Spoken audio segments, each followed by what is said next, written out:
বিসমিল্লাহির রহমানির রহিম। সুপ্রিয় শিক্ষার্থীবৃন্দ, আশা করি তোমরা সকলেই ভালো আছো। তোমাদের এইচএসসি আইসিটি বইয়ের চতুর্থ অধ্যায় নিয়ে আমরা আলোচনা করতেছি। ইতিমধ্যে আমরা দুইটি পার্ট নিয়ে আলোচনা করছি, পার্ট 1 এবং পার্ট 2। তোমরা যারা আমার পূর্বের ভিডিওগুলো এখনো দেখো নাই, দ্রুত ওই ভিডিওগুলো আগে দেখে তারপরে এটাকে প্লে করো, তাহলে তোমাদের এই আজকের যে লেকচারটা এটা বুঝতে সুবিধা হবে। তাহলে শুরু করা যাক। আমরা আজকে যেটি বিষয় নিয়ে আলোচনা করব এটি হচ্ছে হেডিং ট্যাগ। এটি আলোচনা করব কি হেডিং হেডিং ট্যাগ। এই হেডিং ট্যাগটা কি? আমরা জানি যে কোনো লেখাকে আমরা যখনই কোনো একটা লেখার উপর, মনে করো আমরা যদি যখনই লিস্ট করতে যাব, যদি কোনো আমরা একটা তালিকা করি, এই তালিকার উপরে আমরা যে বিষয়টা হেডিং দিব, আমরা কিসের উপর লেখাটা লিখবো এইটার উপর নির্ভর করে আমরা হেডিংটা ব্যবহার করা হয়। এই হেডিং ট্যাগ হচ্ছে আমরা জানি মূলত 6টি। হেডিং ট্যাগ কয়টি? 6টি। কি কি? হেডিং ট্যাগ আমাদের শুরু হয় H1 থেকে। H1 থেকে H1 কে আমরা কি করে দেব? ক্লোজ করে দিব। এরপরে হবে H2, এরপরে হবে আমাদের কি H2 ক্লোজ, এরপরে হবে H3, এরপরে হবে H3 ক্লোজ, এরপরে হবে H4, এরপরে হবে H4 ক্লোজ, এরপরে হবে H5, এরপরে হবে H5 ক্লোজ, এরপরে হবে H6, H6, এরপরে হবে H6 ক্লোজ। এইখান থেকে তোমাদের যেটা এমসিকিউ আসে সেটি আমি ক্লিয়ার করে দিচ্ছি। এমসিকিউ আসে যে নিচের কোনটি সবচাইতে ছোট হেডিং ট্যাগ? সবচাইতে ছোট। যদি আমাদের সবচেয়ে ছোট বলা হয় তাহলে সবচেয়ে ছোটটা হচ্ছে কোনটা? H6 কে বলা হয় সবচেয়ে ছোট বলা হয়। সবচেয়ে ছোট ট্যাগ কোনটি? H6। এবং সবচাইতে বড় ট্যাগ বলা হয় H1 কে। সবচাইতে বড় ট্যাগ বলা হয় H1 কে। H1 সবচেয়ে বড় এবং H6 হচ্ছে সবচেয়ে ছোট হেডিং ট্যাগ। তাহলে তোমাদের যদি এমসিকিউ আসে যে সবচেয়ে হেডিং ট্যাগ বড় কোনটি? H1। আর যদি সবচেয়ে ছোটটি বলা হয় তাহলে হবে H6। এরপরে আমরা দেখি যে এই হেডিং ট্যাগটা আমরা কিভাবে ব্যবহার করব বা আমাদের প্রশ্ন কিভাবে আসে। মনে করো আমাদের এখানে লেখা আছে বাংলাদেশ। এই যে বাংলাদেশ লেখাটা, এই লেখাটার যে সাইজটা আছে, আরেকটা আমি যদি বাংলাদেশ লিখি, বাংলাদেশ, এই উপরের লেখাটা এবং নিচের লেখাটা, এই দুইটা লেখার মধ্যে কি আমরা একটা পার্থক্য দেখতে পাচ্ছি?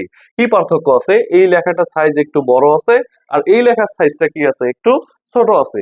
এইরকম যদি কোনো লেখা বড় বা ছোট যদি আমরা পাই, তখনই আমরা ব্যবহার করব এই হেডিং ট্যাগ। আমরা যদি কোনো লেখাকে হেডিং দেখাইতে চাই তাহলে আমাদের কি হবে? এইটা যে সবচেয়ে বড়, সবচেয়ে বড় হলে কি ব্যবহার করব? H1 ব্যবহার করব। তখন আমরা এইখানে এসে লিখবো হচ্ছে বাংলাদেশ। LADESH। এইখানে যদি আমরা বাংলাদেশ লিখি তাহলে আমাদের কি হবে? এই বাংলাদেশ লেখাটা সবচাইতে বড় হবে।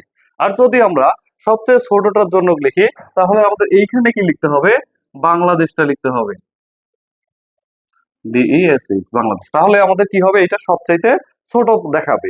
এইরকম আমাদের হেডিং ট্যাগ থেকে তোমাদের যে এমসিকিউ আসে, পাশাপাশি আমরা পরবর্তী যে ভিডিওগুলো দেখবো, পরবর্তী যে আমরা ক্লাসগুলো করব, তখনই আমরা দেখতে পারবো এখানে হেডিং ট্যাগের ব্যবহারগুলো। তোমরা আজকে যদি ক্লিয়ার হয়ে যাও তাহলে পরবর্তীতে তোমাদের আর সমস্যা হবে না। আর এখান থেকে তোমরা অবশ্যই একটা এমসিকিউ কমন পাবাই ইনশাআল্লাহ। এরপরে আমরা যে বিষয়টি নিয়ে আলোচনা করব সেটি হচ্ছে ফন্ট নিয়ে আজকে আলোচনা করব। কি নিয়ে? ফন্ট নিয়ে। আমরা জানি যে কোনো লেখাকে আমরা কয়েকভাবে পরিবর্তন করতে পারি। কি কি পরিবর্তন করতে পারি? আমরা আলোচনা করব হচ্ছে এখন ফন্ট ট্যাগ নিয়ে। কি নিয়ে আলোচনা করব? ফন্ট। Font tag. এই ফন্ট ট্যাগটা কি? এই ফন্ট ট্যাগ হচ্ছে আমরা যে লেখাগুলো আমরা লিখি, এই লেখাগুলোর মধ্যে কিছু পরিবর্তন করতে পারবো। এই ফন্ট ট্যাগে ব্যবহার করা হয় তিনটি বিষয়। এর অ্যাট্রিবিউট থাকে হচ্ছে তিনটি। কি কি? আমরা প্রথমে যদি দেখি FONT, ফন্ট ইকুয়াল কোটেশন। আমরা এখানে এই ফন্টে যে ব্যবহার করতে পারবো সেইগুলো কি কি ব্যবহার করা যায়? প্রথমে আমরা যদি আসি ফন্টের font face, FACE, font face, এইটা পরিবর্তন করা যায়। এরপরে আমরা আর কি কি ফন্টে পরিবর্তন করতে পারি? ফন্টে পরিবর্তন করব COLOR, কালার। এরপরে আমরা ফন্টে কি পরিবর্তন করতে পারি? ফন্টে আমরা পরিবর্তন করতে পারবো আমরা সাইজ, ফন্ট সাইজ। আমরা একটা ফন্ট, একটা লেখার মধ্যে আমরা বিভিন্ন পরিবর্তন করতে পারি। এই ফন্ট ফেসটা কি, আমরা যে লেখাটা লিখি এই লেখাটাকে পরিবর্তন করব।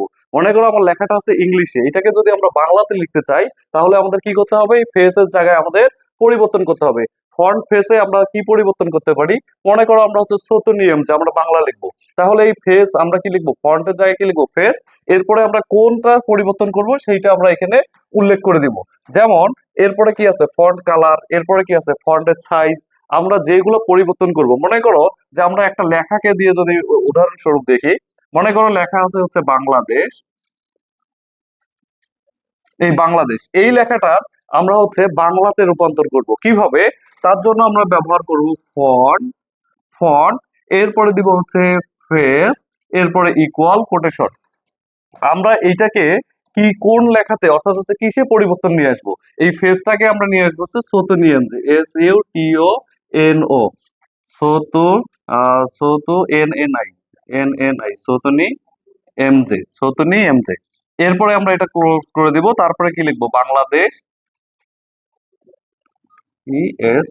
বাংলাদেশ। এরপরে কি ক্লোজ করব, ফন্টকে ক্লোজ করব। তারপরে দেখো যে আমরা এখানে কি লিখবো, বাংলাদেশটা লেখার পরে এখানে যদি আমরা কি লিখি, বাংলাদেশ লিখবো, এরপরে কি করব, ফন্টকে ক্লোজ করে দিব। এরপরে ফন্টের পরে আমাদের কি আছে, কালার। যদি আমরা বাংলাদেশকে একটা কালার করতে চাই তাহলে এই লেখাটাকে কালার করার জন্য কি ব্যবহার করব, এরকম ফন্ট লিখবো, এখানে ফেসের জায়গায় কি পরিবর্তন করব, কালার দিব, কালার। এরপরে কি কালারটা লিখবো সেই কালারটা আমরা এখানে উল্লেখ করে দিব। মনে করো যে ফন্ট এই বাংলাদেশ লেখাটাকে আমরা নীল কালার করবো, তাহলে কি দিব, BLUU, ব্লু। এরপরে আমরা কি, বাংলাদেশ, এরপরে ফন্ট ক্লোজ। এরপরে আমরা কি করবো, এই ফন্টটার সাইজটা পরিবর্তন করব। তাহলে এই কালারের জায়গায় আমাদের কি পরিবর্তন নিয়ে আসতে হবে, সাইজ। এখানে কি দিব, সাইজ। এরপরে আমরা এটাকে কত সাইজে দেখতে চাই, মনে করো 100 সাইজে দেখতে চাই, তাহলে 100 দিব। এরপরে আমরা বাংলাদেশ লিখবো, তাহলে আমরা কি হবে, এই লেখাটার যে পরিবর্তনগুলা আমরা সবগুলা এখান থেকে করতে পারবো। এর পরবর্তী যে আমরা ভিডিওটা, অর্থাৎ আমাদের যে লেকচার 4 আছে, লেকচার 4-এ তোমাদের দেখাবো কিভাবে একটা লেখার মধ্যে সকল ধরনের পরিবর্তন করা যায়। আমাদের হচ্ছে ফন্ট সাইজ, কালার, ফেস, এরপরে হচ্ছে আমাদের হেডিং ট্যাগ, এরপরে এর আগে আমরা যেগুলো শিখে আসছি প্যারাগ্রাফ থেকে শুরু করে আমাদের যতগুলো লেখা আছে সবগুলো আমরা ক্লিয়ার করে দিব। পাশাপাশি তোমরা যদি ধারাবাহিকভাবে আমার এই ভিডিওগুলো দেখো তাহলে অবশ্যই তোমরা একটা সৃজনশীল এই 4র্থ অধ্যায় থেকে নিশ্চিত তোমরা শিওর করতে পারবা এবং অ্যান্সার লিখে এসে 10-এ 10 অর্জন করতে পারবা। আশা করি তোমাদের ভিডিওটি ভালো লেগেছে। তোমরা এখন পর্যন্ত যারা আমার চ্যানেলটিকে সাবস্ক্রাইব করো নাই, দ্রুত সাবস্ক্রাইব করো এবং পাশে থাকা বেল আইকনটি দিয়ে দাও। ধন্যবাদ।